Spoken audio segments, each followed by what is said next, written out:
ఇస్తుంది కదా. సో మీ అభిప్రాయం ఏంటి?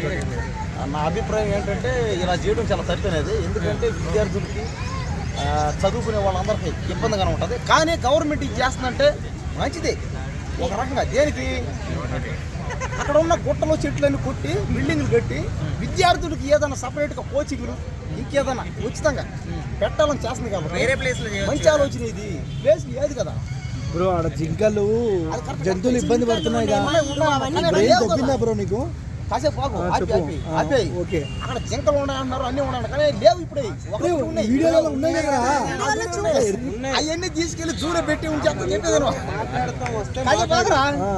జింకలు పులులు దేనికన్నా ఇబ్బంది కాబట్టి ఆయన తీసుకెళ్లి జూలో పెట్టారనుకోండి, అక్కడ ఉంటాయి కాబట్టి ఎక్కడ ఉన్నాడు అక్కడే ఉండాలి. విద్యార్థులందరూ ఎక్కడ ఉన్నారు? నిన్ను తీసుకుపోయి బాత్రూమ్ లో పెడితే ఎట్లుంటదిరా రోజంతా? దానికి కూడా అట్లే ఉంటదిగా. ఇప్పుడు ఏమంటావు అక్కడ ఏమని చెప్పు, ఒక 4 చెట్లే కొడితే 4 చెట్ల అంత ఆక్సిజన్ ఇస్తుంది తెలుసారా? 400 ఎకరాలు బ్రో.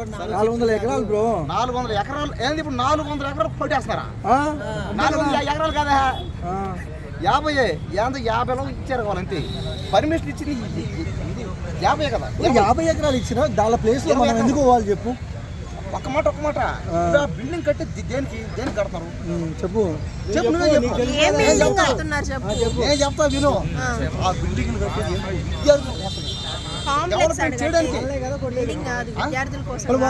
ఎందుకు మరి విద్యార్థులు కుక్కని కొట్టినట్టు కొడుతున్నారు? మరి తప్పు కదా? గవర్నమెంట్ ఏం చేసినా కూడా ప్రజలకు చేస్తుంది. మరి అంతే కదరా. ఎంత తీసుకున్నావు? డబ్బులు ఏం చేస్తున్నావు బ్రో? నాకెవరు ఇచ్చారా?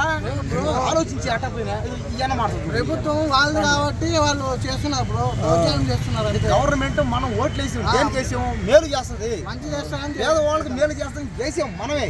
అప్పుడు మీరు ఏమైంది మీ నోళ్ళు? మరి ఇప్పుడు మీరు గవర్నమెంట్ దేనికి అడగలేకపోతున్నారు? ఇవి నిన్ను అడిగితే నువ్వే సరిగ్గా చెప్పకుండా వాళ్ళు ఏం చెప్తారు? నువ్వే తప్పు చెప్తుంటే. అవునండి, 2 మాటలు మాట్లాడుతున్నావు నువ్వు. ఆ బిల్డింగ్ కట్టడం వల్ల ఏమవుతాయి?